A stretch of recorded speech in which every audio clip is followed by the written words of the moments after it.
আচ্ছা, আজকে হচ্ছে আপনাদের যে নেক্সট পরীক্ষাটা হবে সেই পরীক্ষাটার সিলেবাসটা আমরা দেখি। তো এখানে হচ্ছে কয়েকটা টপিক দেওয়া আছে। প্রথম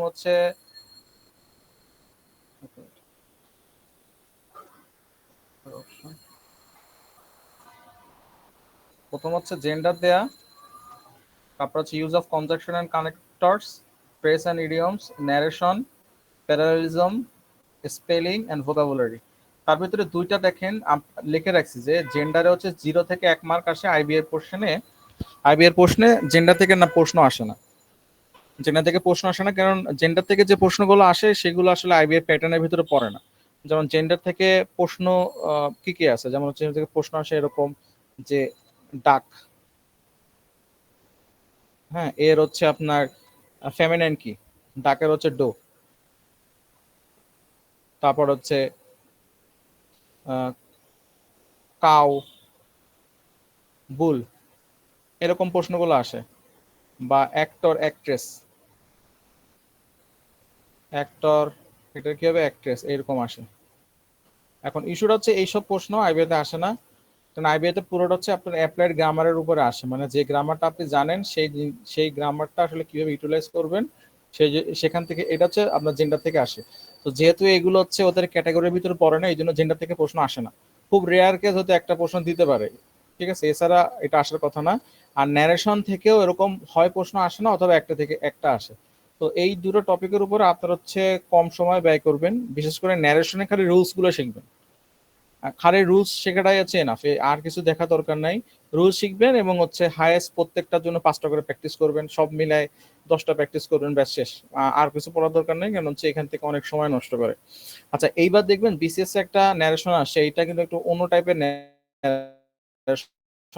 এই জিনিসটা একটু দেখবেন যে 46 বিসিএস একটা প্রশ্ন আসছে, এটা আমি মানে আগে কখনো দেখিনি এই টাইপের প্রশ্ন। এটা অধিকাংশ লোকই ভুল করছে। সে ভুলটা হচ্ছে কি, নর্মালি আমরা কি বলি যে হি সেইড, এরকম বলি, গো উইথ মি, সাপোজ আমরা নর্মালি এরকম চিন্তা করি, ঠিক আছে, পাঁচটা থাকে ওইভাবে বলি। কিন্তু এবার এখানে যেটা দিছে সেটা দিতে হচ্ছে he has, sorry, he has said, এই টাইপের একটা দিছে go with me, go with me. এটা হচ্ছে আপনার এইখানে চেঞ্জটা করছে। নর্মালি হচ্ছে এখানে হচ্ছে আপনার পাস থাকে, এই জন্য সবসময় আমরা এটা দেখি না, না দেখে আমরা এইটা হচ্ছে আনসার করি সবসময়। কিন্তু এবার হচ্ছে এখানে চেঞ্জটা করছে, এখানেই চেঞ্জটা করছে। এখানে চেঞ্জ হলে কিন্তু এখানে চেঞ্জটা হয় না, ঠিক আছে। এই রুলসটা একটু বই থেকে দেখে নেবেন। এটা আমি ফার্স্ট দেখলাম যে কোনো পরীক্ষায় দিছে, এর আগে কখনো দেখি নাই, এবারে ফার্স্ট দেখলাম। এই রুলসটা একটু ভালো করে দেখে নেবেন।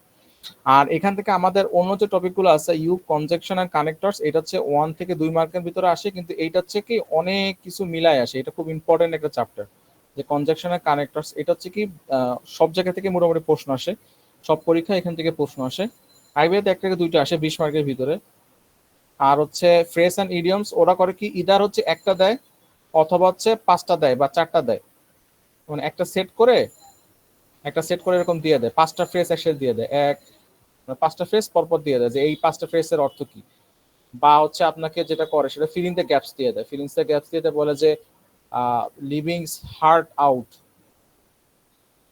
হার্ট আউট এটার অর্থ কি, এরকম দিয়ে দেয়। সো এইটা খুব ইম্পর্টেন্ট, ইডিয়ামস অ্যান্ড ফ্রেজ, এই জিনিসটা ভালো করে পড়বেন। আর হচ্ছে প্যারালিজম থেকে প্রশ্ন আসে প্রত্যেকবার 2 থেকে 3 মার্ক আসে, এটা আমাদের কাছে খুব ইম্পর্টেন্ট। আর স্পেলিং, স্পেলিং থেকে যদি প্রশ্ন দেয় তাহলে একবারে 4টার মতো প্রশ্ন দেয়, যে 4টা হচ্ছে যে একদম যে স্পেলিং গুলা এখান থেকে আসে। এখন এইটা স্পেলিং এর জন্য আপনাদের প্রেশার নেওয়ার কিছু নাই। স্পেলিং খুব মানে একদম টিপিক্যাল গুলো দেয়, খুব কঠিন গুলো দেয় না। আপনারা যেটা একটু কাইন্ডলি পড়বেন সেটা হচ্ছে কি রোগের নাম, ডিফারেন্ট ডিজিজ, এই ডিজিজ গুলো থেকে মাঝে মাঝে প্রশ্ন দেয়। আর ডিজিজ গুলোর নামটা একটু কঠিন, যেমন ডায়রিয়া, গনেরা, তারপরে ওদিক থেকে হচ্ছে আপনার কি জানো, এই রোগের নাম যে কটা আছে সেই রোগের নামগুলো একটু ভালো করে পড়বেন। আর হচ্ছে ওই থোলজি, লাস্টে যেগুলো লজি লজি আছে, বিজ্ঞান, অ্যানথোলজি মানে পরিবেশ বিজ্ঞান, সাইকোলজি, এই লজি যে কটা আছে সেই কটা একটু মনোযোগ দিয়ে আলাদা নোট করে পড়বে, মানে এই দুটো থেকে বারবার ঘুরে ঘুরে প্রশ্ন আসে। আর হচ্ছে ভোকাবুলারি, তো ভোকাবুলারি সবসময় আসে, ভোকাবুলারি আসলে সবসময় খুব ইম্পর্টেন্ট। তো ভোকাবুলারির জন্য আমরা সবসময় বলি যে ওয়ার্ড স্মার্ট পড়তে। ওয়ার্ড স্মার্ট না পড়লে শুনেন, বাজারে যত বই আছে সব হচ্ছে ওয়ার্ড স্মার্ট থেকে লেখা, ঠিক আছে? ওয়ার্ড স্মার্ট থেকেই সব বই লেখা, ওয়ার্ড স্মার্ট থেকে মোটামুটি সব বই লেখা। তো আপনি যে বই পড়েন না কেন, আপনি ওয়ার্ড স্মার্টই আসলে পড়তেছেন, মানে আপনার কাছে যে বই আছে ওটা আপনি আসলে ওয়ার্ড স্মার্টই পড়তেছেন। আমি যখন প্রথম বই পড়ি তখন আমি পড়ছিলাম সাইফুরস ভোকাবুলারি, সাইফুরস ভোকাবুলারি এই বইটা পড়ছিলাম। এই বইটা খুব ভালো বই, কিন্তু এই বইটা ভালো, সাইফুরস ভোকাবুলারি বইটা ভালো। পরে আমি দেখছি যে আসলে যখন আমি এই পড়া শুরু করছি, যেমন হচ্ছে ওয়ার্ড স্মার্ট পড়া শুরু করছি, তখন দেখছি যে আসলে ওয়ার্ড স্মার্টের বইগুলোই ওয়ার্ড গুলো হচ্ছে এখানে সাইফুরসে দেওয়া, ওয়ার্ড স্মার্ট বইটাই মেন্টরসে দেওয়া, ওয়ার্ড স্মার্টের বইটাই হচ্ছে আপনার আরো যে সকল বই আছে সব স্যারের বইতে কিন্তু ওয়ার্ড স্মার্টের বইটাই দেওয়া, কারণ এটাই হচ্ছে আপনার একটা স্ট্যান্ডার্ড। যেমন জিম্যাট স্ট্যান্ডার্ড একটা আছে, জিম্যাট মানে হচ্ছে জিম্যাট জিআরই, এই পরীক্ষাগুলোতে যে ওয়ার্ডগুলো সবচেয়ে বেশি ফ্রিকুয়েন্টলি আসে, ঠিক আছে, এই ওয়ার্ডগুলো নিয়েই কিন্তু বেসিক্যালি আমাদের যে কম্পিটিটিভ এক্সাম হয়, এই কম্পিটিটিভ এক্সাম এগুলোর উপরে ঘুরে ফিরে থাকে। সো আলটিমেটলি আপনি যেটাই পড়েন ওটাই ভালো করে পড়েন, কিন্তু পড়ার সময় একটা, আপনার যেটা বলছিলেন যে পড়ার সময় একটা নিয়ম ফলো করবেন। সাপোজ একজন ভাই একটা বইয়ের নাম বললো, এখন বইটাতে ধরেন একটা ওয়ার্ড এরকম আছে, ফর এক্সাম্পল যেমন আজকে একটা ওয়ার্ড দেখলাম, মানে একটা ওয়ার্ড সেটা হচ্ছে কি আপনার ধরেন অ্যাডামেন্ট, এই ওয়ার্ডটা আছে, অ্যাডামান্ট এই ওয়ার্ডটা আছে, ঠিক আছে? অ্যাডামান্ট শব্দের অর্থ হচ্ছে মানে হচ্ছে নাছোড় বান্দা, বাংলা যাদের বলে যে জিদ যার অনেক বেশি, হ্যাঁ, নাছোড় বান্দা। এখন অন্য বইয়ের সাথে এই ওয়ার্ড স্মেটের পার্থক্যটা হচ্ছে কি, অ্যাডামান্ট ওয়ার্ডটা যখন দেয়া থাকবে ওখানে হচ্ছে ওয়ার্ড স্মেট যেটা করে English to English, English to English করে, এটা কিন্তু খুব ইম্পর্টেন্ট, ইংলিশ টু ইংলিশ করা। আপনি যখন ইংলিশ টু বাংলা শিখবেন তখন কিন্তু একটা ঝামেলা হবে, এটা হচ্ছে কি ইংলিশ টু বাংলা শিখলে একটা প্রবলেম হচ্ছে কি যে আপনি অলওয়েজ আপনি চিন্তা করবেন যে এটা কিভাবে বাংলায় আনা যায়, ঠিক আছে? এই বাংলায় আনতে গেলে হচ্ছে আপনার মানে মাথার যে গিয়ার, ব্রেনের গিয়ার, এটা হচ্ছে একবার উপর নিচু করবে, উপর নিচু হইলে হচ্ছে সমস্যা। আপনার চিন্তা করতে হবে ইংলিশ টু ইংলিশ, ঠিক আছে? যেমন অ্যাডামেন্ট, আমার মাথায় যেটা আসতেছে সেটা হচ্ছে স্টাবার্ন, একটা ওয়ার্ড আছে স্টাবার্ন, মানে হচ্ছে আপনার অ্যাডামেন্ট, হ্যাঁ, এই টাইপের ওয়ার্ড গুলো আসতে হবে যে আপনি যেন ওইটার অপোজিটে আরেকটা ওয়ার্ড আনতে পারেন। কিন্তু আপনি যদি এটা চিন্তা করেন যে অ্যাডামেন্ট মানে হচ্ছে নাছোড় বান্দা, তখন হচ্ছে কি এই ওয়ার্ডটা আপনার মাথায় আসবে না, এই একটা প্রবলেম। সেকেন্ড প্রবলেম হচ্ছে ওয়ার্ড স্মার্টে যেটা দেয়া সেটা হচ্ছে কি একটা সেন্টেন্স ক্রিয়েট করে দেয়া, যে ওদের এবং ওদের এই সেন্টেন্সটা খুব স্ট্যান্ডার্ড, ওরা নর্মাল কোনো সেন্টেন্স দেয় না, মোটামুটি খুব স্ট্যান্ডার্ড একটা সেন্টেন্স দেয়। সেন্টেন্সটা দেওয়ার পরে ওরা আবার নিচে লিখে দেয় যে অ্যাডামেন্টের ভার্ব কি হইতে পারে, বা নাউন কি হইতে পারে, বা অ্যাডজেক্টিভ কি হইতে পারে। আবার এটার পরে আবার বলে দেয় যদি অ্যাডামেন্টের সাথে কনফিউজিং কোনো শব্দ থাকে, সাপোজ আমি একটা ওয়ার্ড ধরলাম যে ওয়ার্ডটা হচ্ছে অ্যাবেট আর অ্যাবেইট, অ্যাবেইট, তো তখন ওরা বলে দেয় যে don't get confused with this two words, abate mean that and abate mean that. তো একটা জিনিস দেখতেছেন যে আপনি কিন্তু পড়তেছেন একটা, কিন্তু আপনার অনেক কিছু উপকার হচ্ছে। একটা হচ্ছে আপনি ওয়ার্ডের সিনোনিম জানতেছেন, ওটার অ্যান্টোনিম জানতেছেন, তারপর হচ্ছে ওটা দিয়ে আপনি কিভাবে ইউটিলাইজ করবেন এটা জানতেছেন, তারপর ওটার ভার্ব নাউন অ্যাডজেক্টিভ এটা জানতেছেন, আবার ওটার সাথে কাছাকাছি যেটা আছে সেটাও কিন্তু জানতেছেন। তো অন্য বইগুলোতে এই জিনিসটা একটু কম করে, তারা যেটা করে সেটা হচ্ছে কি একটা ওয়ার্ড দিয়ে দেয়, বিশেষ করে আমাদের দেশীয় বইতে যেটা, যেমন মনে করেন যে অ্যাবেট, হ্যাঁ, অ্যাবেট মানে হচ্ছে ওখানে খুব সহজে লেখা সাহায্য করা, ভেরি বসবে এটা লেখা যে সাহায্য করা। কিন্তু বিষয়টা হচ্ছে কি অ্যাবেট মানে কিন্তু সাহায্য করা না, অ্যাবেট মানে হচ্ছে মানে খারাপ কাজে সাহায্য করা, খারাপ কাজে, ঠিক আছে? এই যে সাটেল ডিফারেন্সটা আছে, এই ডিফারেন্সটা আপনি জানেন না কি জানেন না, এটা হচ্ছে আপনার ভোকাবুলারি মানে ডিফারেন্সটা করে দিবে আপনার সাথে, যে আপনি আসলে যে অ্যাবেট মানে কি আর অ্যাসিস্ট মানে কি, এই দুইটার ভিতরে আসলে আপনি পার্থক্য জানেন কিনা, আর এই দুটাতে আপনি সেন্টেন্স ক্রিয়েট করতে পারেন কিনা, এটা হচ্ছে আপনার পার্থক্য। ধরেন আপনি অনেক ভোকাবুলারি জানেন যে অ্যাবেট মানে সাহায্য করা, অ্যাসিস্ট মানে সাহায্য করা, কিন্তু ওইটা ইউটিলাইজেশন আপনি জানেন কিনা, এটা হচ্ছে মেইন জিনিস। এই জন্য দেখবেন যে অনেকে অনেক কিছু পারে কিন্তু যখন পরীক্ষার হলে আসে তখন পারে না, কারণ হচ্ছে পরীক্ষার হলে মাথা ভেবে কাজ করে না। আর এই একটা ইস্যু, সেকেন্ড ইস্যু হচ্ছে কি অনেকে আমাকে বলে সেটা হচ্ছে কি যে ভাই যে লেখার সময় ওয়ার্ড পাই না, লেখার সময় লিখতে পারি না। এইটা এইটা একটা আরেকটা রিজন, আপনি লেখার সময় যখনই লিখতে পারবেন না যখন হচ্ছে আপনার ভোকাবুলারি ইংলিশ, আপনি লিখতে পারবেন না কারণটা কি, লিখতে না পারার অনেকগুলো কারণ আছে।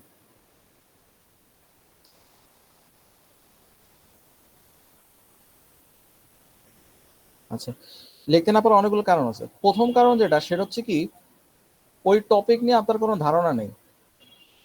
ঠিক আছে, এইটা যখন হবে তখন আপনি লিখতে পারবেন না। ধরেন আমি আপনাকে বললাম যে আপনি সার্বজনীন পেনশন নিয়ে লেখেন, এখন ইস্যুটা হচ্ছে কি আপনি সার্বজনীন পেনশন নিয়ে জানেনই না। এখন আপনি যদি না জানেন তাহলে আপনি কিভাবে কি লিখবেন? এইটা হচ্ছে অনেক একটা রিজন হচ্ছে এটা। সেকেন্ড রিজন যেটা সেটা হচ্ছে কি, আপনি ওয়ার্ডের যে স্ট্রাকচার গুলো আছে এটা ঠিক মতো জানেন না। ওয়ার্ডের যে স্ট্রাকচার গুলো আছে এটা ঠিক মতো জানেন না। থার্ড হচ্ছে আপনি হচ্ছে ওয়ার্ড গুলো ঠিক মতো ইমপ্লিমেন্ট করতে পারেন না।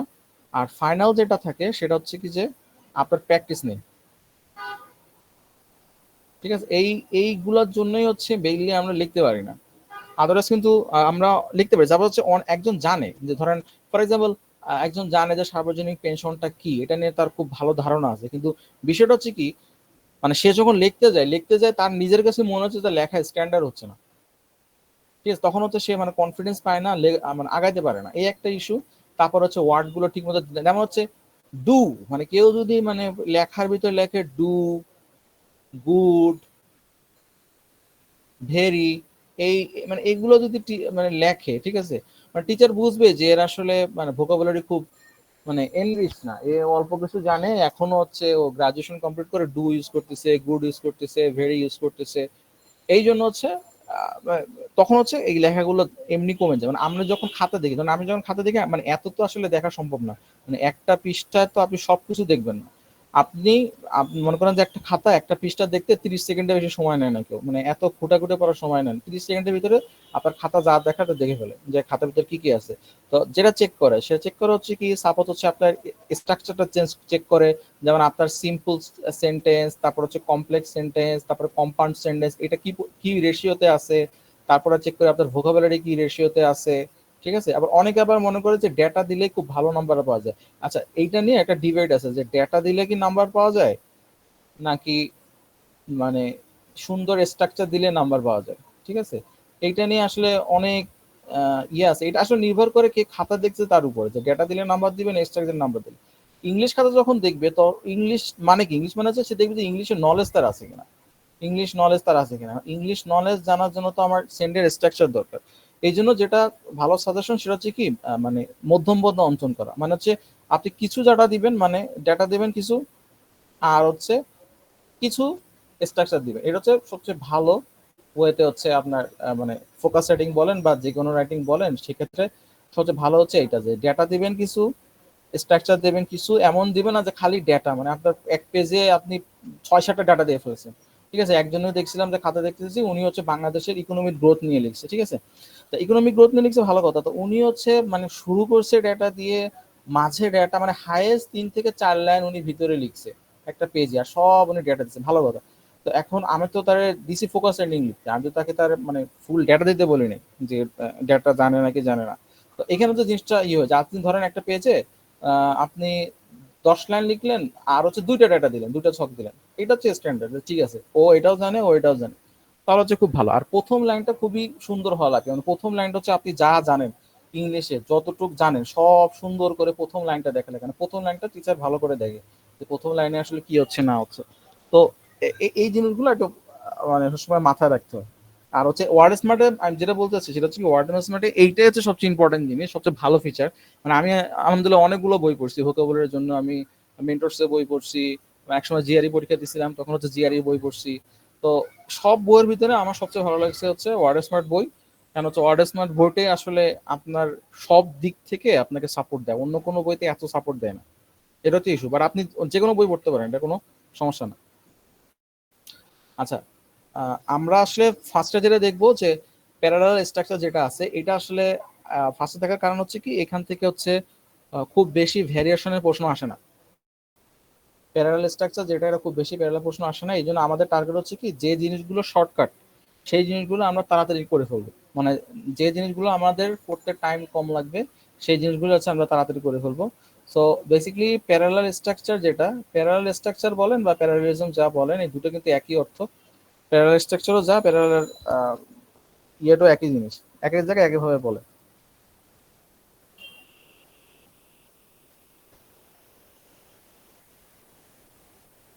আচ্ছা দেখেন, প্যারালাল স্ট্রাকচার বেসিক্যালি আমাদের 3টা জায়গা থেকে আসে। এই 3 জায়গার বাইরে থেকে নরমালি এটা আসে না, 3টা জায়গা থেকে এটা আসে এবং আমরা ট্রাই করব এই 3টা জায়গা থেকে ভালো করে এই জিনিসটা শেখা। ঠিক আছে, তো প্রথম যে জায়গা থেকে আসে সেটা হচ্ছে কি কোঅর্ডিনেটিং কনজাংশন, আর এটা সেকেন্ড আছে কোরিলেটিভ কনজাংশন, আর থার্ড হচ্ছে ওয়ার্ড ইন্ট্রোডিউসিং কম্প্যারিজন। আচ্ছা এই জিনিস এখন এটা জানার আগে একটু আমাদের জানা দরকার যে কোঅর্ডিনেটিং কনজাংশন যেটা আছে এটার আসলে মানেটা কি, কোঅর্ডিনেটিং কনজাংশন মানে কি। তো এটারে অনেকে এইভাবে বলে যে কোঅর্ডিনেটিভ কনজাংশনকে অনেকে এইভাবে ইয়ে করে, ধরেন কোঅর্ডিনেটিভ কো কনজাংশন, আমি এটা এটা লিখলাম কো কনজাংশন। অনেকে বলে যে কম্পাউন্ড সেন্টেন্সের কম্পাউন্ড সেন্টেন্সের কনজাংশনকে কম্পাউন্ড সেন্টেন্সের কনজাংশনকে হচ্ছে কোঅর্ডিনেটিভ কনজাংশন বলে। আচ্ছা এই জিনিসটা আসলে ঠিক না, বুঝছেন, কারণ হচ্ছে এটা ছাড়া অনেক কিছু হইতে পারে। কোঅর্ডিনেট মানে হচ্ছে কি একই জাতীয় দুইটা জিনিসের ভিতরে যে কনজাংশনটা কানেকশন করে, কোঅর্ডিনেট করে, বেসিক্যালি হচ্ছে একই জাতীয় জিনিস। ধরেন এখানে একটা যে জিনিস, এখানে একই রকম জিনিস, এই জিনিসের ভিতরে যে জিনিসটা কোঅর্ডিনেট করে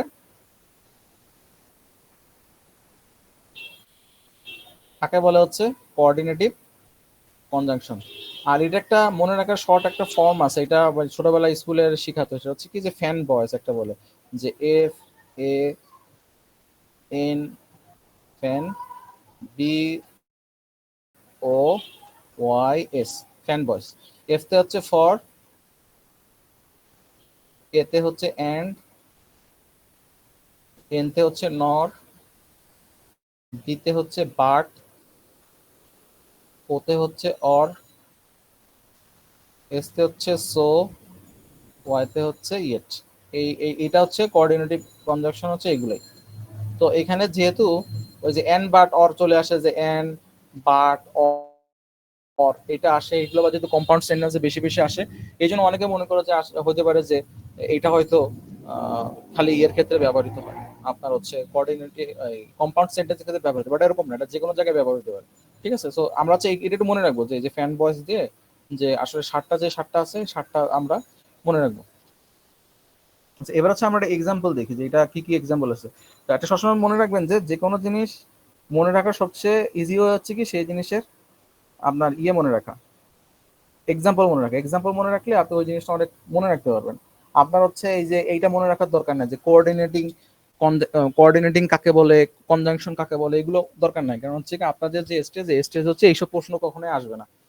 কারণ আমি মনে হয় না কখনো দেখছি এই প্রশ্ন আছে যে নাউন কত প্রকার, বা আপনার হচ্ছে একটা আছে না নিচের কোনটি স্ট্যাটিক ভার্ব বা নিচের কোনটি পজিটিভ ভার্ব, মানে খুব রেয়ার কেস হতে একটা বা দুইটা এরকম আসে যে নিজের কোনটি পজিটিভ ভার্ব, নিজের কোনটি স্ট্যাটিক ভার্ব, স্ট্যাটিক ভার্ব কাকে বলে, পজিটিভ ভার্ব কাকে বলে। কিন্তু বইতে দেখবেন এইটার উপরে হচ্ছে অনেক বড় করে লেখা যে পজিটিভ ভার্ব নেই, মানে মনে হচ্ছে যে পজিটিভ ভার্বই সবচেয়ে ইম্পর্টেন্ট। ঠিক আছে, এত পড়া দরকার নেই। আমার কথা হচ্ছে কি যে পজিটিভ ভার্বটা কি এটা হচ্ছে আমার জানা দরকার, এবং ওইটার থেকে আরো বেশি জানা দরকার সেটা হচ্ছে কি পজিটিভ ভার্ব আসলে কিভাবে কাজ করে, বা স্ট্যাটিক ভার্ব গুলো আসলে কিভাবে কাজ করে, ওটা ইমপ্লিমেন্টেশনটা কি। যেমন স্ট্যাটিক ভার্বের একটা একটা একটা উদাহরণ আমরা দিই। স্ট্যাটিক উদাহরণ কি, ধরেন একটা পজিটিভ ভার্ব হচ্ছে ফিল, স্ট্যাটিক ভার্ব একটা হচ্ছে ফিল। এখন পজিটিভ ভার্বের নিয়ম হচ্ছে কি যে এরা সবসময় প্রেজেন্ট ইনডিফিনিট টেন্সের ভিতরে থাকে। তার মানে কি আই ফিল ওয়েল নাও। এখন দেখেন আমাদের আরেকটা রুলস আছে, রুলসটা হচ্ছে কি যে আমরা কি জানি নাও থাকলেই হচ্ছে আপনার হচ্ছে প্রেজেন্ট কন্টিনিউয়াস হয়, প্রেজেন্ট কন্টিনিউয়াস হয়। কিন্তু বিষয়টা হচ্ছে কি যখন পজিটিভ ভার্ব থাকে তখন হচ্ছে এই নিয়মটা কাজ করে না, তখন হচ্ছে কি ওর যে আলাদা নিয়ম যে প্রেজেন্ট ইনডিফিনিট, তখন হচ্ছে এটা প্রেজেন্ট ইনডিফিনিট থাকে। তো এইটা যে পরীক্ষায় দেয় যে আই ফেল ওয়েল নাও, এটা কি ঠিক আছে নাকি ঠিক না। অনেকে মনে করে যেহেতু নাউন আছে, নাও আছে, আমি এখানে এটা অবশ্যই আই এম ফিলিং হবে, সরি এটা ফিল হবে, ফিল, তখন বলে যে না আই এম ফিলিং হবে, এরকম কোনো ইস্যু। তো এরকম কোনো কিছু না, এটা হচ্ছে জানা দরকার যে ওই যে কাঠ খালে একটা ইয়ে আছে দেখবেন যে বলে ফ্লাশ, মানে একটা থেকে আর একটা পাওয়ার বেশি, ফ্লাশ থাকে, হাউসফুল থাকে, মানে ভুলে গেছে এরকম অনেকগুলো থাকে। সো আলটিমেটলি যেটা আগে সেটার পাওয়ার হচ্ছে বেশি, যেটা পরে সেটা হচ্ছে সেটা পাওয়ার হচ্ছে কম। যেমন হচ্ছে আমাদের আরেকটা কনফিউজিং জিনিস যেটা আমরা বা মানে পরীক্ষায় দেখি অনেকে ভুল করে, যেমন হচ্ছে অনেকে বলে যে ইয়েস্টারডে থাকলেই হচ্ছে ওটা হচ্ছে আপনার ইয়ে হয়, পাস্ট ইনফিনিট হয়। যেমন আমি বলি I went to school at midnight দিয়ে এখানে দিলাম ইয়েস্টারডে, লিখলাম ইয়েস্টারডে। এখন আমরা ছোটবেলা থেকে পড়ে আসি যে ইয়েস্টারডে থাকলে হচ্ছে পাস্ট ইনডিফিনিট হয়। আচ্ছা, পাস্ট ইনডিফিনিট মানে হচ্ছে কি অতীতে যে কাজটা অনির্দিষ্ট সময়ে সংঘটিত হয়েছে, যে সময়টা উল্লেখিত নাই, সেটা হচ্ছে পাস্ট ইনডিফিনিট। কিন্তু দেখেন এখানে কিন্তু বলা আছে অ্যাট মিডনাইট,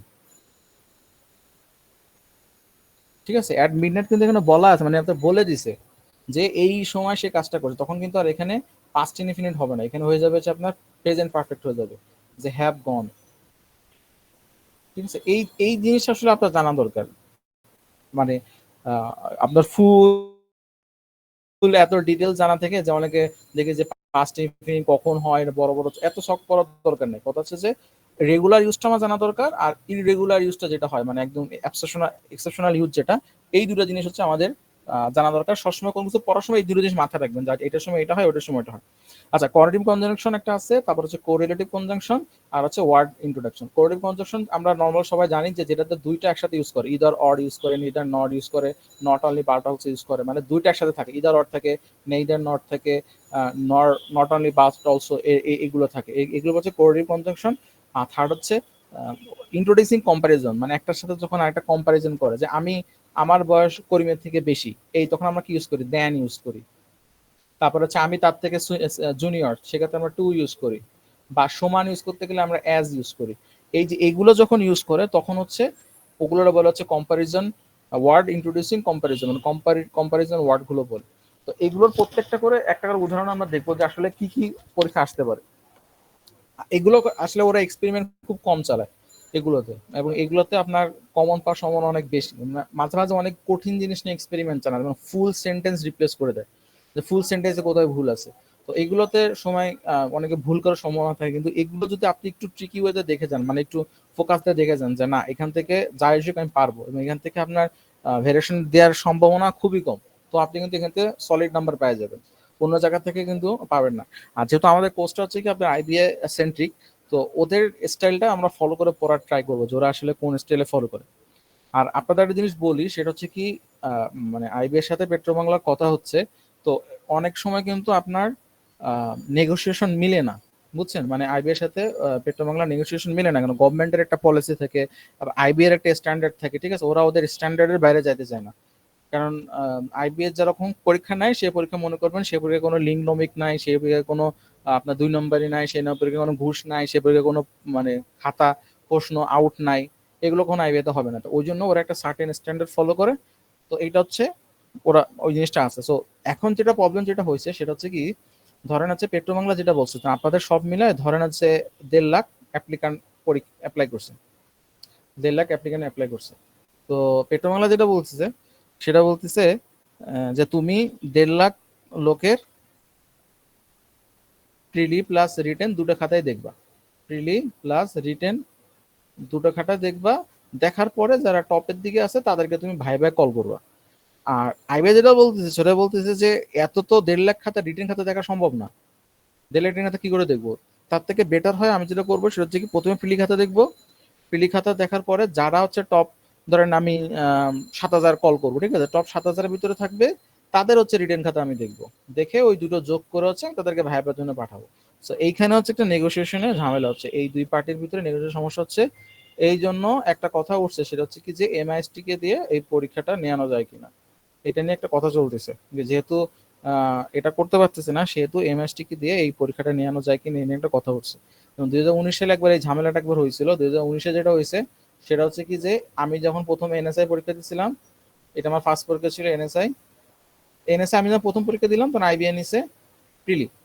তো এই প্রিলিতে টিকছি, প্রিলিতে টিকার পর হচ্ছে যখন রিটেন পরীক্ষা দিছে, রিটেন পরীক্ষা নিয়ে দেখে কি যে প্রশ্ন একদম সোজা, মানে মানে নর্মাল প্রশ্ন দিছে।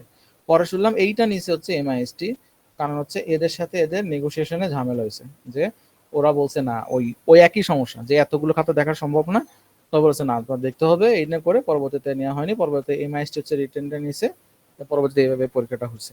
তো যাই হোক, আপনারা যেটা বলতেছেন সেটা হচ্ছে কি যে আপনারা মোটামুটি সবকিছুর জন্য প্রিপেয়ার থাকবেন, এবং যখনই ওরা পরীক্ষা মোটামুটি নেগোসিয়েশন কমপ্লিট হয়ে যাবে, ওরা তাড়াতাড়ি পরীক্ষার ডেট দিয়ে দেবে। আচ্ছা, এটা আমরা দেখি যে এটার ভিতরে, এই সেন্টেন্সটার ভিতরে কি আছে।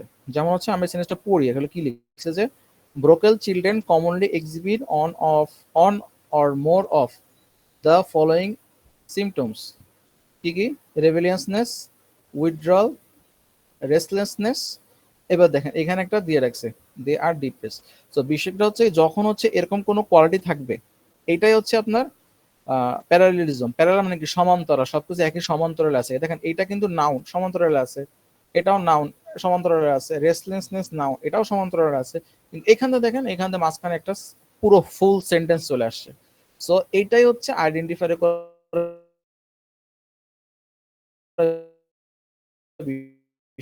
এটা আসলে আনসারের কথা ছিল ডিপ্রেশন। ডিপ্রেশন এটা হচ্ছে, এটা আনসার। তাহলে এটা ওকে থাকতো, কিন্তু প্যারালাল নিয়ম এটা ফলো করেনি। তার মানে কি? এখানে হচ্ছে আপনার নাউন, এখানেও নাউন, এখানেও নাউন, এখানেও নাউন হবে। তিনটা যদি নাউন হয়, চার নম্বরটা অবশ্যই নাউন হবে। সো এই জন্য এই সেন্টেন্সটা এখানে ভুল। দেন আরেকটা, এই যে নিজের লাইনটা এখানে আনসার দেয়া আছে, যে এটা আনসার হচ্ছে ডিপ্রেশন। এটা হচ্ছে একটা রুলস। সেকেন্ড রুল যেটা বলে সেটা হচ্ছে কি, যে আবার দেখেন একই রকম, the teacher was asked two right his report quickly, accurately, in a detail manner. দেখেন এখানে কি, এটা কিন্তু অ্যাডভার্ব, ঠিক আছে? Quickly adverb, accurately adverb. তার মানে কি এটাও আমার অ্যাডভার্ব হওয়ার কথা। ইন আ ডিটেল ম্যানার এটা অ্যাডভার্ব হওয়ার কথা। এটা হবে কি? In details. এটা আনসার হলো কথা ছিল এরকম, ইন ডিটেলস। তো আপনারা যারা আইডেন্টিফাই করবেন, সেটা হচ্ছে কি, দেখবেন যে একই টাইপের জিনিস দুইটা যদি দেখেন যে হ্যাঁ এখানেও অ্যাডভার্ব আছে, এখানেও অ্যাডভার্ব আছে, তার মানে কি এখানে হচ্ছে আমার অ্যাডভার্ব হবে। এখানে হচ্ছে আপনার নর্মালি ওইটা হবে না, যে ওই যে ইন এ ডিটেল ম্যানার, এটা হবে না, হবে হচ্ছে ইন ডিটেলস। তো এইটা হচ্ছে একটা প্রশ্ন। আর সেকেন্ড প্রশ্ন যেটা এখান থেকে মোটামুটি ভালো প্রশ্ন করে, যে আপনার হচ্ছে কোরিলেটিভ কনজাংশন, যেটা ইদার অর, নেইদার নর, নট অনলি বাট অলসো। দেখেন এখানে আমি একটা এক্সাম্পল দিচ্ছি, যে মাই ambition was not to study, ঠিক আছে, to study but also mastering. তার মানে কি দেখছেন, এটা কিন্তু আমার মিল নাই। নট অনলির আগে যে স্টাইল থাকবে, নট অনলির আগে যে স্টাইল পরে যে স্টাইল থাকবে, বাট অলসোর পরেও ঠিক একই স্টাইল থাকবে। তার মানে কি আমার যদি এরকম থাকে টু প্লাস ভার্ব, তাহলে হচ্ছে ওটার পরেও টু প্লাস ভার্ব থাকবে। আমার যদি এরকম থাকে ইন প্লাস আইএনজি, ঠিক আছে, তা মনে নিতে হবে যে ওইখানেও ওর আগে যে অ্যাডজেক্টিভ বসবে, সে মানে প্রিপোজিশন বসবে, সেটা হচ্ছে আইএনজি বসবে, বা ওইটার সাথে মিল করে যেটা সেটা বসবে। বা ধরেন এখানে হচ্ছে আমার নাউন আছে, ধরেন মাই ইন্টারেস্ট, এরকম দিয়ে একটা নাউন দিলাম। ধরেন এখানে একটা নাউন আছে, ঠিক আছে, এখানে একটা আমার নাউন আছে, এখানেও কিন্তু আমার নাউন হবে। তো ওরা এই জিনিসগুলো জানে, যে আপনারা জানেন, ওরা যেটা করে কি, ধরেন এখানে নাউনের আগে কোনো প্রিপোজিশন দেয় না, এখানে একটা ছোট করে প্রিপোজিশন দিয়ে দেয়, ধরেন টু দিয়ে দিল একটা, ঠিক আছে। তখন দেখবেন যে মিলতেছে না, তখন আপনি এটা মিলানোর ট্রাই করবেন, যে আসলে এটার সাথে ফুল মিল আছে কিনা। ফুল মিল না থাকলে কিন্তু আসলে এটা একই রকম হবে না। তো এইখান থেকে ভালো প্রশ্ন আসে। তো এইটা মনে রাখবেন, যে যখন হচ্ছে ওইটার পরে যেটা থাকবে, ওইটার পরও একই ধরনের জিনিস থাকবে। ধরি এইটার পরে যদি ধরেন সাপোজ অ্যাডজেক্টিভ আছে, আর এখানে ধরেন আমার মানে এটার সাথে মিল করে যতই সেন্টেন্স দিক, বা যতই হচ্ছে আমার নাউন দিক, বা যতই আমার আর যাই দিক, মানে একদম মিলে যাচ্ছে, তাও মানে অর্থ মিলে যাচ্ছে, তারপরে সেটা ভুল। কারণ হচ্ছে এখানে যেটা অ্যাডজেক্টিভ থাকবে, এখানেও হচ্ছে আমার অ্যাডজেক্টিভ থাকবে। এই জিনিসটা মনে রাখবেন, যে এখানে যা থাকবে এখানেও তাই থাকবে। আর হচ্ছে লাস্টে যেটা, সেটা হচ্ছে কি, ওই যে কম্প্যারিজন যেটা ইউজ করে, যে দেন, অ্যাজ, ঠিক আছে। দেখেন দেন আর নট অনলি ইউজটা একই রকম। দেখেন এখানে কি আছে, এখানে আছে টু স্ট্রাইক, তো এখানেও হবে আমার, এখানে দেখেন টু সাকসেস লেখছে, এটা ভুল কি? এটা কিন্তু ভার্ব, আর এটা হচ্ছে নাউন। তো এই জন্য হবে না টু স্ট্রাইক, এটা হবে সাকসিড, এটা হচ্ছে ভুল। তার মানে কি টু ভার্ব, মানে এখানে যদি থাকে টু ভার্ব, আমার এখানেও হবে টু ভার্ব। আবার যদি এখানে থাকতো আইএনজি, ফরওয়ার্ডিং টু স্ট্রাইভিং, তো এখানে হয়তো আমার সাকসিডিং। সো এই জিনিসগুলো এখান থেকে খুব বেশি প্র্যাকটিস করার কিছু নেই, আপনি এই তিনটা নিয়ম মনে রাখবেন। আর যে কোনো বই থেকে 5-6টা হার্ড এক্সাম্পল গুলো পড়বেন, বুঝছেন? হার্ড এক্সাম্পল মানে সোজাগুলো না, একটু হার্ড গুলো পড়বেন। টোফেলের বই আছে, টোফেলের বই না থাকলে জাহাঙ্গীর স্যারের বই আছে, জাহাঙ্গীর স্যারের বইতে দেখবেন যে অনেক এক্সাম্পল দেওয়া আছে, ওখান থেকে কিছু বই পড়ে নিলেন। বা আপনার কাছে যে কম্পিটিটিভ এক্সাম বই থাকতে পারে, তারপরে কি যেন একটা বই আছে সেদিন দেখলাম, ওই বইটাও ভালো। ওইখান থেকে আপনি এক্সাম যেখান থেকে দেখেন আপনি ট্রাই করতে পারেন, বা আপনি হচ্ছে ওয়েবসাইট গুলো থেকে পড়তে পারেন, এক্সাম বেদা আছে ওইখান থেকে প্র্যাকটিস দিতে পারেন। বা আপনি এইটা লিখে সার্চ দিবেন যে আপনার হচ্ছে প্যারালেলিজমের যে কতগুলো পরীক্ষা, তখন দেখবেন যে বিভিন্ন ওয়েবসাইট আছে আপনার পরীক্ষা নেওয়ার জন্য। তো 5-6টা পরীক্ষা দিবেন, দিলে হচ্ছে আপনি মোটামুটি একটা ওইটা নিয়ে আপনার ধারণা হয়ে যাবে যে এটার বাইরে কোনো কিছু আসে না। আচ্ছা, আমাদের ফ্রেজের ক্ষেত্রে হচ্ছে নাও ফ্রেজ যেটা করে সেটা হচ্ছে কি যে 5 থেকে ইডিয়ম ফ্রেজ হচ্ছে আপনার 4 থেকে 5টা দেয়, দিলে 4 থেকে 5টা একসাথে দেয়। এই জন্য হচ্ছে এই জিনিসগুলো জানা খুব ইম্পর্টেন্ট। আচ্ছা, এর আগে একটা জিনিস বলি, সেটা হচ্ছে কি আমরা সবসময় দুইটা শব্দ খুব ফ্রিকোয়েন্টলি ইউজ করি। একটা হচ্ছে ফ্রেজ, আর একটা হচ্ছে ক্লজ। এই দুটো জিনিস আমরা খুবই ফ্রিকোয়েন্টলি ইউজ করি। এখন এই দুটোর ভিতরে আসলে পার্থক্য কি? ঠিক আছে, ফ্রেজে ক্লজের ভিতরে পার্থক্য কি? ক্লসে যেটা থাকে, ক্লসে হচ্ছে আপনার একটা সাবজেক্ট থাকে, তো ফ্রেজে হচ্ছে আমার কোনো ধরনের সাবজেক্ট থাকে না, ঠিক আছে, নো সাবজেক্ট। আর এখানে একটা প্রেডিকেট থাকে, কিন্তু ফ্রেজ হচ্ছে আমার প্রেডিকেট থাকে না। আচ্ছা, প্রেডিকেটটা এখন আমরা খুব বেশি ইউজ করি না এই শব্দটা, এটা ছোটবেলায় আমরা ইউজ করতাম, কিন্তু এখন আমরা ইউজ করি না। যেমন হচ্ছে প্রেডিকেট জিনিসটি কি, যেমন আই এম সুইমিং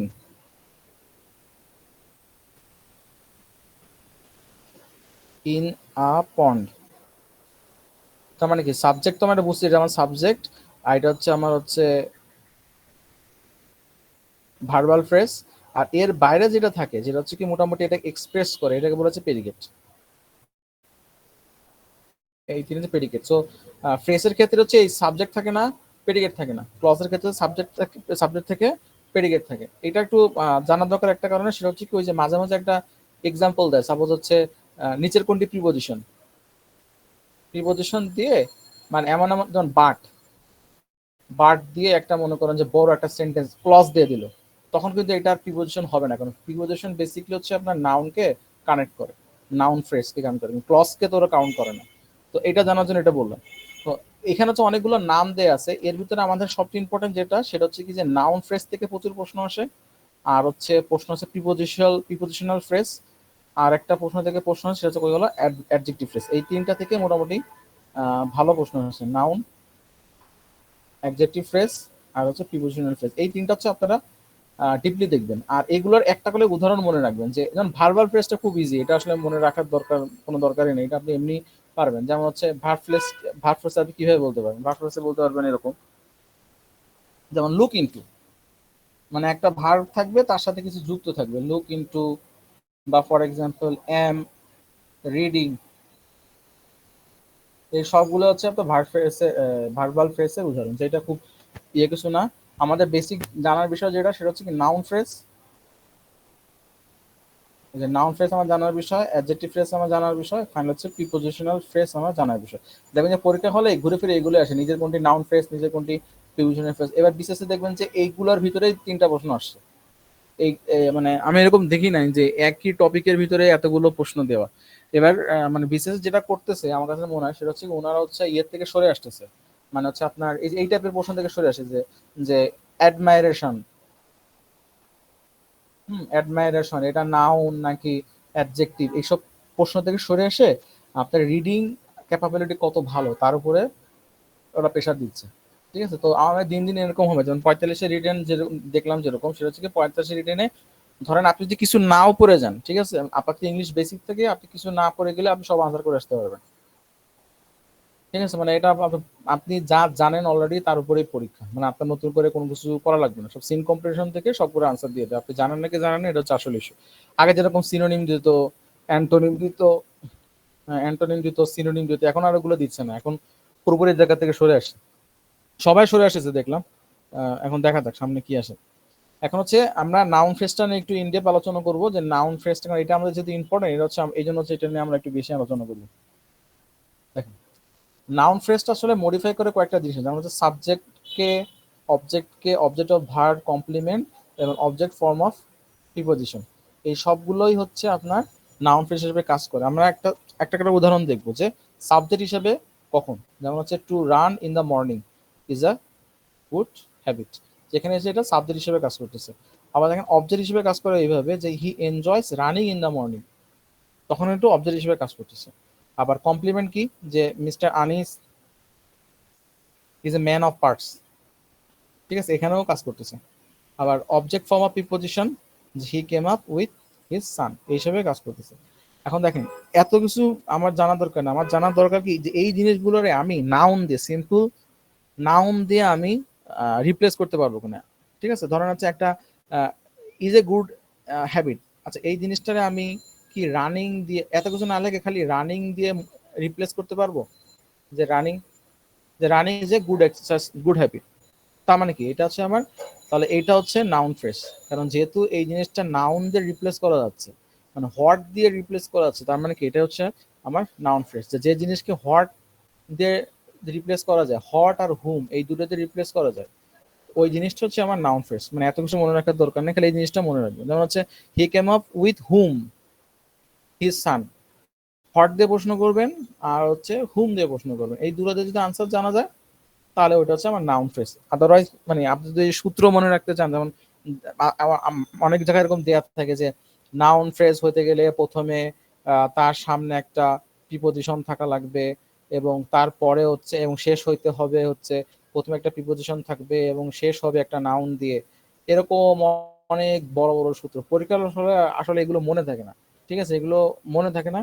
আর আপনি এগুলো পেশা নিয়ে মনে রাখবেন কখন, যখন এগুলো দিয়ে আপনি মাল্টিপল ইউজ করতে পারবেন। এগুলো ছাড়া তার কোনো কিছুতে ইউজ হয় না। মানে আপনি রাইটিং এ তো আর এগুলো আপনাকে বলবে না যে নিচে নাউন ফ্রেজের পাঁচটা উদাহরণ, মানে নাউন ফ্রেজের বৈশিষ্ট্য পাঁচটা লেখো, এটা তো আপনার পরীক্ষা দিবে না। তো যে জিনিস দিবে না সেই জিনিস তো মুখস্থ করার দরকার নেই। আপনি দেখবেন যে আইডেন্টিফাই করতে পারছেন, কিন্তু কাজ হচ্ছে আইডেন্টিফাই করতে পারলে আপনি সবকিছু পারবেন। আচ্ছা, সেবার হচ্ছে অ্যাডজেক্টিভ ফ্রেজ, এটা হচ্ছে একই রকম। অ্যাডজেক্টিভ ফ্রেজ হচ্ছে কি, এটা হচ্ছে অনেকগুলা মানে এক্স লাইক অ্যাডজেক্টিভের মধ্যে কাজ করবে এবং হচ্ছে কোয়ালিফাই করবে কোয়ালিটি অফ নাউন এবং প্রোনাউনকে। কোয়ালিটি হচ্ছে নাউন প্রোনাউন এবং নাউন ফ্রেজের কোয়ালিটিকে এরা এক্সপ্রেস করবে। একই রকম অ্যাডজেক্টিভের কাজ যেরকম, অ্যাডজেক্টিভ ফ্রেজেরও কাজ এরকম, একই রকম, ঠিক আছে। তো আপনি যখন দেখবেন যে কোনো সেন্টেন্সের নিচে দাগ নিচে কোনটা অ্যাডজেক্টিভ, যদি দেখবেন যে ওইটাকে আপনি অ্যাডজেক্টিভ হিসাবে ইউজ করতে পারছেন, সিম্পল অ্যাডজেক্টিভ হিসাবে, তখন সেটা হচ্ছে আমার অ্যাডজেক্টিভ ফ্রেজ হিসেবে কাজ করে। এটা খুব পেশার নিয়ে কিছু নাই। আর এই যে যেটা বললাম যে ভার্বাল ফ্রেজ একই রকম, দেখেন এখানে কোনো কিছুই ঝামেলা কিছু নাই। এই যে লুক ইনটু এরকম থাকবে, এটা ভার্বাল ফ্রেজ। বা মানে ভার্ব অ্যাম লুকিং, মানে ওই জিনিসটা ভার্ব হিসেবে কাজ করতেছে, যেটা ভার্ব হিসেবে কাজ করতেছে এর আশেপাশে যা থাকবে সেগুলো ছোটখাটো জিনিসপত্র নিয়ে হচ্ছে আপনার হচ্ছে ভার্বাল ফ্রেজ।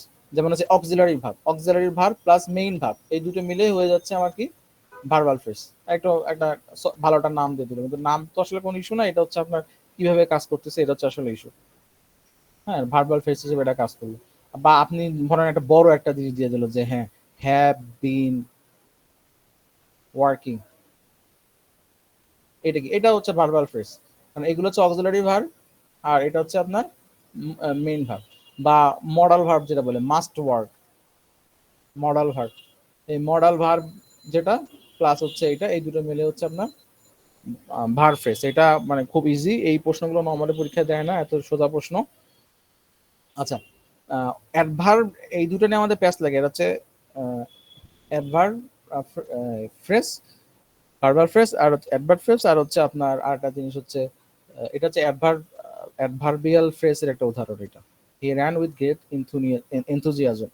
আর হচ্ছে আপনার অ্যাডজেক্টিভ ফ্রেজ, এই দুটো নিয়ে হচ্ছে আমাদের মানে আসলে গ্যাঞ্জাম বাঁধে। তো আমরা মনে রাখবো অ্যাডভার্ব কিভাবে কাজ করে, হাউ দিয়ে আনসার করলে যেটা পাওয়া যাবে সেটা হচ্ছে আমার অ্যাডভার্ব। আর অ্যাডভার্ব ফ্রেজ একই রকম, যেটা হাউ দিয়ে পাওয়া যাবে সেটা হচ্ছে আমার অ্যাডভার্বিয়াল ফ্রেজ। যেমন হি র্যান উইথ, মানে সে কিভাবে দৌড়ায়, হাউ গ্রেট ইনথুজিয়াজম, মানে ব্যাপক উদ্যম নিয়ে উনি হচ্ছে দৌড়ায়। তো এরকম যেটাকে আপনি হাউ দিয়ে আনসার করে পাবেন সেটা হচ্ছে আমাদের অ্যাডভার্বিয়াল ফ্রেজ।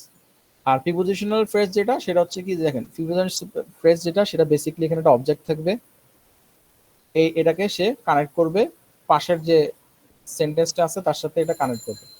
এটা হচ্ছে আমাদের প্রিপোজিশনাল ফ্রেজ। এটা লেস ইম্পর্টেন্ট, এটা নিয়ে আসলে এত ইয়ে করার কিছু নাই। জাস্ট দেখবেন যে এর পরে যেন কোনো সেন্টেন্স না থাকে, ঠিক আছে, কোনো ক্লজ না থাকে। ক্লজ না থাকলে নর্মাল যে প্রিপোজিশন ওটাই হচ্ছে আপনার প্রিপোজিশনাল ফ্রেজ বলে, বা এগুলো একটু মিলে প্রিপোজিশনাল ফ্রেজ ক্রিয়েট করে দুই একটা মোর ওয়ার্ড যুক্ত।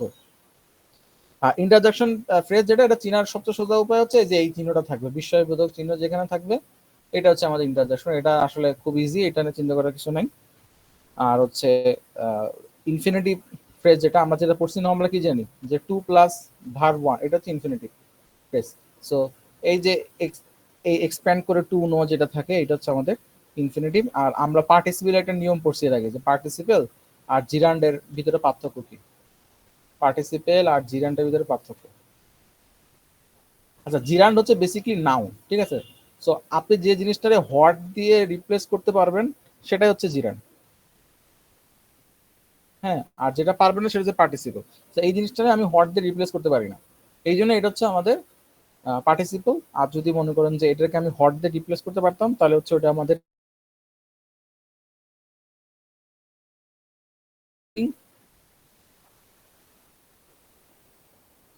ইজ এ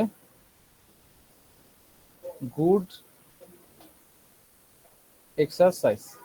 তো এখানে দেখেন ওয়াকিং, ওয়াকিং এর জায়গায় আপনি এটাকে আপনি হট দিয়ে রিপ্লেস করতে পারেন। যদি প্রশ্ন করেন what is a good exercise, answer হবে হচ্ছে ওয়াকিং। আপনি ওয়াকিং এর জায়গায় ধরেন আমি অন্য কিছু দিলাম, ধরেন আমি এখানে আই দিলাম, আই দিয়ে এখানে ইজ এর জায়গায় এম দিয়ে দিলাম, I M a good one, exercise না দিয়ে ওয়ান দিয়ে দিলাম, মানে একই জিনিসটা আপনি সাবস্টিটিউশন করলেন, তাহলে কিন্তু বোঝা যাচ্ছে যে এই জিনিসটা নাউন, কারণ এটা একই রকম, এটাতে ইন্টারচেঞ্জ করা যায়।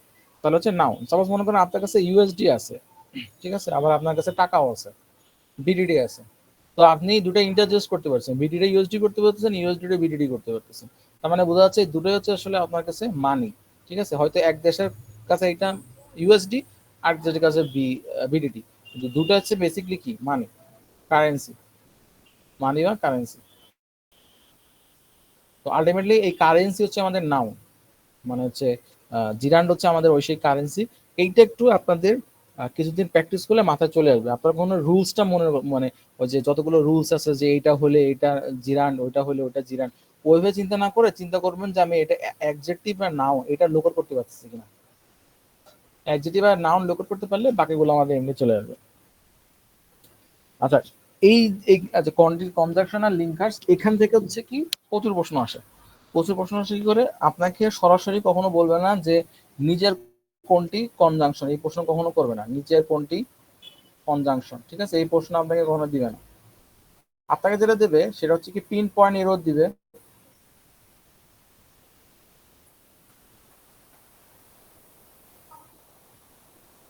সেকেন্ডলি দিবে হচ্ছে সাবজেক্ট ভার্ব এগ্রিমেন্ট এটা দিবে, 3 নম্বর দিবে হচ্ছে আপনার সেন্টেন্স কমপ্লিশন এরর দিবে, এরর ডিটেকশন এটা দিবে।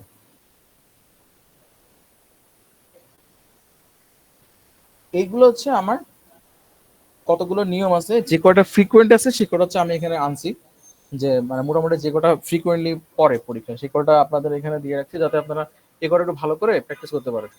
যেমন হচ্ছে এই জিনিসটা আমরা ভুল করি যে বিকজ আর বিকজ অফ, এই দুটোর ভিতরে একটা পার্থক্য আছে। বিকজ আর হচ্ছে বিকজ অফ, একটা এই যে প্রথমে আপনাদের শিখাইছিলাম যেটা ক্লজ আর একটা হচ্ছে ফ্রেজ, ঠিক আছে। বিকজ অফ এর পরে হচ্ছে বেসিক্যালি হচ্ছে ফ্রেজ বসে, আর ক্লজের আর বিকজ এর পরে হচ্ছে ক্লজ বসে। যেমন আমরা একটা এক্সাম্পল দিই বিকজ এর ভিতরে পার্থক্য কি। যেমন হচ্ছে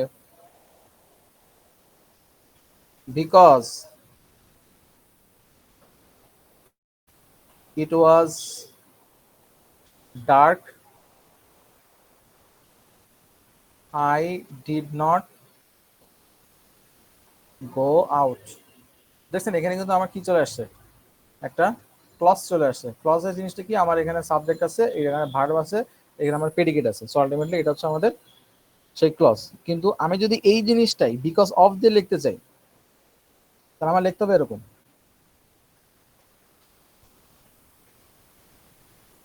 because of dark I did not go out.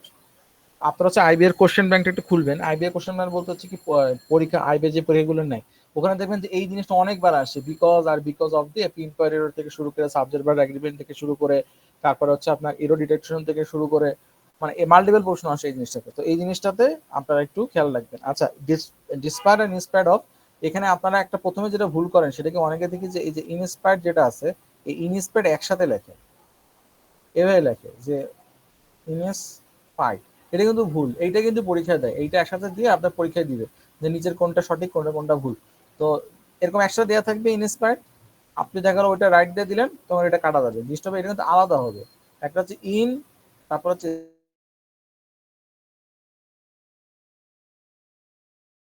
বসে না, আর ইনস্পায়ার্ড এর পরে অফ বসে, এটা হচ্ছে আমাদের মানে বেসিক পার্থক্য, মানে এটা হচ্ছে বেসিক পার্থক্য।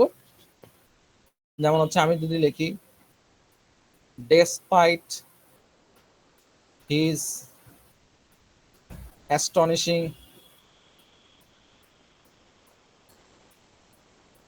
Performance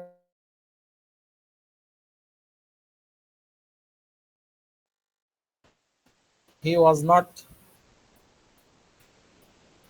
selected. সিম্পল, এখানে ডেসপাইট হবে, এখানে আপনি জাস্ট বসায় দিবেন ইন স্পাইট। এই জিনিসটা বারবার আসে পরীক্ষায়, যে ওই যে এরকম পরীক্ষা দিয়ে যায় নিচের কোনটি সঠিক দিয়ে ডেসপাইট অফ দেয়, তারপর হচ্ছে ইনস্পাইট দিয়ে অফটা বাকি দেয় না, এইগুলো আসে। তো এই জিনিসটা মাথায় রাখবেন। আর একটা হচ্ছে কি এই এই দুটোর অর্থ আমরা অনেকে জানি না, যে even if R even though এই দুটোর মধ্যে আসলে পার্থক্যটা কি। ঠিক আছে, আচ্ছা ইভেন দোর মানে কিন্তু বাট, ঠিক আছে। আর হচ্ছে ইভেন ইফ অর্থ হচ্ছে ওয়েদার অর নট। যেমন আমি দুটো এক্সাম্পল দেখি, যেমন হচ্ছে I will take the dog for a walk even if it is raining. এর মানে হচ্ছে যদি যদি বৃষ্টি হয়ও তাও আমি আমার কুকুরকে নিয়ে বাইরে ঘুরতে যাব। আচ্ছা, এই জিনিসটাকে আপনি রিপ্লেস করে এভাবে লিখতে পারবেন যে whether or not it is raining, মানে বৃষ্টি হোক বা না হোক I will take the dog for a walk. এই দুটো এই জিনিসটা একটু ভালো করে মনে রাখবেন যে ইভেন দো আর ইভেন ইফ এই দুটার ভিতরে পার্থক্য, এই দুটা নিয়ে অনেক প্রশ্ন আসে, even though R even if নিয়ে মোটামুটি প্রশ্ন আসে। আর হচ্ছে ইভেন দোর মানে হচ্ছে কিন্তু বাট। মানে example the I want to travel but I can not because of Covid travel restriction. তো এই জিনিসটা আমরা রিপ্লেস করতে পারি কি দিয়ে, ইভেন দো দিয়ে, যে even though I want to visit China I cannot because of the pandemic. তো এই জিনিসটা মোটামুটি একটা ইম্পর্টেন্ট জিনিস, যে ইভেন ইফ মানে আসলে কি আর ইভেন দো মানে আসলে কি, আমরা এই দুটো জিনিস একসাথে মিলাই ফেলাই। এই জিনিসগুলো আপনাকে সবচেয়ে বেশি ডিস্টার্ব করবে কোন জায়গায়, যেখানে হচ্ছে কম্প্রিহেনশন থাকে, কম্প্রিহেনশন এই জিনিসটা থাকে, সিন কম্প্রিহেনশন এই জিনিসটা থাকে। আর পরবর্তীতে যখন হচ্ছে আপনার যেটা হবে ব্যাংকে বলেন বা যেখানে বলেন সব জায়গায় দেখবেন যে কম্প্রিহেনশন দিবে এবার থেকে, মানে আপনি পড়ে বুঝতে পারতেছেন কিনা। আর একটা জিনিস এখনো দেয় না মনে, এতে ট্রু ফলস, ঠিক আছে, ট্রু ফলস। আর আইএলস এর আরেকটা জিনিস আছে ট্রু ফলস, এর সাথে আরেকটা জিনিস আছে নট গিভেন, নট গিভেন। এই তিনটা অপশন থাকে আইএলস পরীক্ষায়। আমাদের নর্মাল পরীক্ষায় দুটো অপশন থাকে, আইএলস পরীক্ষায় আরেকটা অপশন এক্সট্রা থাকে, হচ্ছে নট গিভেন। এখানে হচ্ছে আপনি যদি এই দুটো পার্থক্য, সাটেল পার্থক্য না জানেন তখন হচ্ছে এই জিনিসগুলো লোড করতে পারবেন না, যে আসলে নট গিভেন নাকি গিভেন, বা নাকি এটা ট্রু নাকি ফলস, তখন হচ্ছে এইগুলো হচ্ছে আইডেন্টিফাই করা যায় না। আর একটা জিনিস এটা হচ্ছে কি আমরা মানে আমরা লেখার সময় একদম ইউজ করি না প্রোভাইডেড দ্যাট। প্রোভাইডেড দ্যাট বা খালি প্রোভাইড একই অর্থ, প্রোভাইডেড দ্যাট অর্থ যা, প্রোভাইড অর্থ যা। এর মানে কি, যে উল্লেখ থাকে যে, আমরা মাঝে মাঝে বলি না উল্লেখ থাকে যে, উল্লেখ থাকে যে, বা শর্ত থাকে যে, বা শর্ত এই যে। এবার দেখেন অর্থটা আমরা বুঝি কিনা, যে শর্ত এই যে তুমি যদি ঠিকানাটা জানো আমি তোমার সাথে যাব। ঠিক আছে, মানে আমি একজনের সাথে কথা বলছি, তাকে বললাম যে দেখো আমার একটা শর্ত আছে, শর্ত হচ্ছে তুমি ঠিকানা জানবা তাহলে তোমার সাথে আমি যাব। তখন সেক্ষেত্রে আমরা প্রোভাইড বা প্রোভাইড দ্যাট এই এইটা আমরা ইউজ করি। এটা এটা কিন্তু পরীক্ষায় আইবি পরীক্ষাতে দেখবেন এই জিনিসটা আসছে, অন্য পরীক্ষায় দেয় না, কিন্তু ওরা হচ্ছে পরীক্ষাতে এই জিনিসটা দেয়, প্রোভাইড আর প্রোভাইড দ্যাট। আর হচ্ছে মাচ অ্যাজ, ঠিক আছে। মাচ অ্যাজ মানে হচ্ছে কি, মাচ অ্যাজ মানে হচ্ছে যদিও, এই দেখেন much as I want to leave this place, যদিও আমি এই প্লেসটা ত্যাগ করতে চাই, আমাকে তারপরও আমাকে থাকতে হবে, ঠিক আছে। তো এই জিনিসটা এই ইউজেসটা আমরা একটু কম জানি, ঠিক আছে। অনেক সময় এই সেন্টেন্সটা দিয়ে বলে যে এটা ঠিক নাকি ভুল। তো আমরা তো সারা জীবন পড়ে আসছি যে অ্যাজ ম্যাচ এই অ্যাজ মাচ অ্যাজ, এইটা এ স্ট্রাকচার পড়ে আসে। তখন আমরা দেখি যে সামনে আমাদের অ্যাজ নাই, তখন হচ্ছে আমরা কি করি, এটা বলে যে আমরা ভুল। এটা তো ভুল না, এটা আমাদের হচ্ছে এই স্ট্রাকচারটা আমাদের হচ্ছে জানতে হবে। এইটা থেকে ভালো প্রশ্ন আসে, এই দুটো থেকে ভালো ঘুরে ঘুরে প্রশ্ন আসে। আর একটা ইস্যু সেটা হচ্ছে যে, আর আপনাদের যে স্পেলিং যেটা আছে, স্পেলিং এর জন্য আপনাদের কাছে যে বইটা আছে, ধরেন আপনার কাছে খাইরুল স্যারের বই আছে, খাইরুল স্যারের মেন্টাল এবিলিটিতে অনেকগুলো স্পেলিং দেয়া আছে, বা আপনাদের কাছে ওরাকলের বই আছে, বা যেটা বলেন ওইটাই খালি ভালো করে বলবেন, ঠিক আছে। মানে এত পেশনের কিছু নেই। মানে স্পেলিং এ আপনার হচ্ছে চোখ, একটা কথা আছে, চোখে দেখতে যেটা ভালো লাগে সেটা হচ্ছে স্পেলিং এর আনসার। এর মানে হচ্ছে মানে আপনি যেটা দেখে দেখে অভ্যস্ত, সেটা যদি হঠাৎ করে অন্য একটা আসে তাহলে আপনি ওইটারে, তখন আপনার কাছে মনে হবে যে জিনিসটা আসলে ভুল। যেমন হচ্ছে আমি যদি আপনি ছোটবেলায় লিখে আসছেন যে সুনামি বানানো হচ্ছে এইটা, তো আপনি যদি হঠাৎ করে দেখেন যে এরকম সুনামি বানান দিছে, তখন আপনার ব্রেন অটোমেটিক বলবে যে এখানে কিছু সামথিং ইজ রং হিয়ার, তখন আপনি অটোমেটিক এটা আইডেন্টিফাই করতে পারবেন। সো এই জিনিসগুলা পেশান দিবেন না। অনেকে বলে যে ভাই এত কিছু মনে রাখবো কি করে, মনে রাখার দরকার নেই, আপনি খালি পড়বেন, ঠিক আছে। ধরেন আপনি আহ পরীক্ষার আগে 10টা আপনি স্পেলিং পড়লেন, ঠিক আছে। পরীক্ষার আগে না, ধরেন আপনি এমনি একটা রিভিশন যখন দিবেন তখন হচ্ছে 10টা পড়লেন, তার ভিতরে 10টাইতে তো আপনার সমস্যা থাকার কথা না, হয়তো 2টা থেকে 3টা আপনার সমস্যা থাকবে, সেই 2টা থেকে 3টাতে মার্ক করে রাখবেন যে 1 2 3 এই 3টা পরীক্ষার আগে আমি পড়ে যাবো। তো পরীক্ষার দিন আগে হবে সেদিন হচ্ছে এই জিনিসটা একবার পড়বেন, আর এই জিনিসটা একবার খাতায় লিখবেন, যে হ্যাঁ আমি খাতায় লিখে দেখি যে আমার বানানটা আমার আসলেই ঠিক হচ্ছে কিনা, ব্যাস শেষ। আর কোনো কিছু দরকার নেই, এই জিনিসটা করবেন। আর হচ্ছে ভোকাবুলারির জন্য একটা সাজেশন, সেটা হচ্ছে কি যে যে ভোকাবুলারিটা পড়বেন সেই ভোকাবুলারিটা অবশ্যই লিখবেন। মানে আপনি যদি ভোকাবুলারি মুখস্থ করে ওটা ইউটিলাইজেশন না করেন, ওটা আপনার মনে থাকবে না। ওটা আপনার ওই জাস্ট মুখস্থ থাকার মতো ব্রেনে থাকবে, কিছুদিন পর অটোমেটিক ডিলিট হয়ে যাবে। কিন্তু আপনি যদি লেখেন তাহলে এই জিনিসটা লং লাস্ট করবে।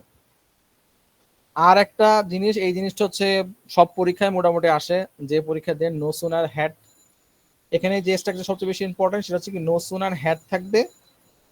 আর যেহেতু হ্যাড আছে এখানে হচ্ছে পাস পাস পার্টিসিপল থাকবে, আর এখানে দেন থাকবে।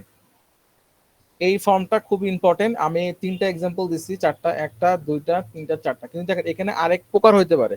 নোসনের হ্যাড না দেয় নোসনের ডিডও হইতে পারে। নোসনের ডিড দিলে এখানে কিন্তু আমার অ্যারাইভড হবে না, এটা কিন্তু খেয়াল রাখবেন। নোসনের ডিড এই স্ট্রাকচারও কিন্তু আছে, no sooner did I arrive at the station then the train খেন। তো এইটা কিন্তু মনে রাখবেন যে দুটোই কিন্তু রাইট, এটাও রাইট এটাও রাইট। পরীক্ষা কিন্তু আপনার এটা দিয়ে বলবে যে নিচের কোনটি সঠিক বা ভুল, তখন কিন্তু আপনি মনে করেন না যে ওই স্ট্রাকচার ফলো করবে, এটাও রাইট এটাও রাইট। আর এর সাথে দূরত্ব সবসময় আসে, এরা হচ্ছে এগুলো দিয়ে মোটামুটি একটা প্রশ্ন করে যে নো সুনার হেড দেয়, হার্ডলি হেড দেয়, স্কার্টসলি হেড দেয়, আর হচ্ছে অ্যাজ সুন অ্যাজ দেয়। এখানে পার্থক্য যেটা কি, এটা ইম্পর্টেন্ট, এখানে হোয়েন বসে, এখানে কিন্তু দেন বসে না, এখানে বসে কি হোয়েন। আর সবকটা স্ট্রাকচার একই রকম। আর অ্যাজ সুন অ্যাজ এখানে দেনও বসে না, এখানে হচ্ছে হোয়েনও বসে না। এগুলো এই 4টা স্ট্রাকচার সবসময় মনে রাখবে, কারণ যে কোনো পরীক্ষায় এইগুলো থেকে একটা প্রশ্ন করে, যে hardly had, scarcely had, as soon as, no sooner had, এইগুলো থেকে বারবার রিপিটেডলি প্রশ্ন আসে।